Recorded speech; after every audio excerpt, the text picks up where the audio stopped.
एक क्वेश्चन मुझसे पूछा गया है कि अगर किसी की आँखों के गिर्द स्याह हल्के हैं तो उनके लिए वो कौन सी क्रीम वगैरह यूज़ करें या क्या मेडिसिन यूज़ करें।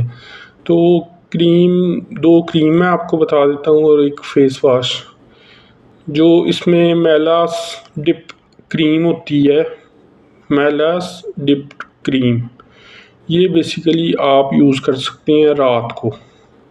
और दूसरी जो क्रीम है ग्लूटोन सी क्रीम, ये आप दिन में लगाएं। तो उसके अलावा जो ब्लू नेक्स्ट फेस वॉश है वो आप यूज़ करें, तो उससे मुंह वगैरह धोएं। तो ये आपके जो आँखों के गिर्द स्याह हल्के हैं उनका बेसिकली ख़ात्मा हो जाएगा। लेकिन इसमें एक चीज़ आपने ये भी मद्देनज़र रखनी है कि आपकी नींद पूरी हो और आपने EMV यानी इलेक्ट्रॉनिक डिवाइसेस कम यूज़ करनी है, ख़ास तौर पर अंधेरे में।